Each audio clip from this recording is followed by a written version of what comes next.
রাজপথের লড়াকু সৈনিক, এদেশের কিংবদন্তি ছাত্র নেতাদের অন্যতম একজন আমাদের প্রিয় মানুষ হাসান আবদুল্লাহ। আমরা দোয়া করছি যে ছাত্ররা শহীদ হয়েছেন, আজকে আল্লামা সাঈদী রাহিমাহুল্লাহর এই মাহফিল থেকে দোয়া করছি এদেশে ফ্যাসিজম দূর করার জন্য যারা শাহাদাত বরণ করেছেন, আল্লাহ পাক যেন তাদেরকে জান্নাতের সর্বোচ্চ মাকাম দান করেন বলে আমিন। এই পর্যায়ে আলোচনা নিয়ে আসছেন আমাদের প্রিয় মানুষ, আমাদের সকলের প্রিয় মানুষ হাসান আবদুল্লাহ। ফালিয়াতাফাদ্দাল মাশকুরা।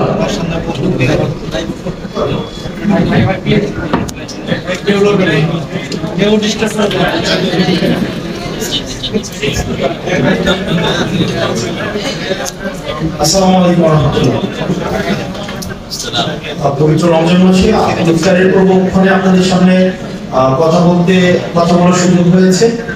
আমি আসলে কি ক্ষমতার কাছাকাছি যারা থাকে তাদের সামনে খুব সহজে কথা বলা যায়, কিন্তু যাদের সাথে শ্রদ্ধার সম্পর্ক, তাদের সাথে বিনয়ের সম্পর্ক, তাদের সামনে আসলে কথা বলতে একটা সংকোচ কাজ করে, কারণ এটা ভুল হওয়ার একটা সম্ভাবনা থাকে। আমার ভুল মার্জনা করবেন। আমাদের 5ই আগস্ট পরবর্তী বাংলাদেশ বিনির্মাণের ক্ষেত্রে আপনাদের একটা তাৎপর্যপূর্ণ একটা ভূমিকা রয়েছে।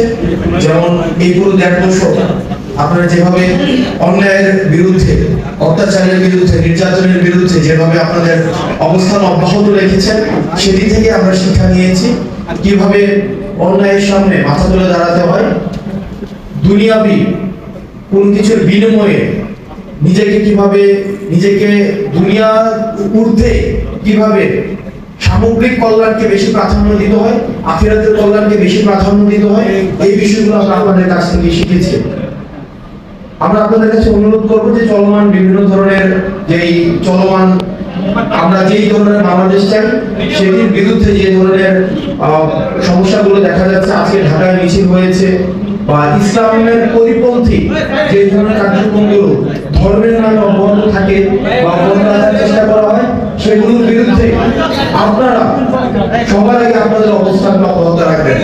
কিছুদিন আগে মাহমুদুর রহমান একটা কথা বলেছেন যে অতি ইসলামিক যেন কেউ না হয়ে যায়।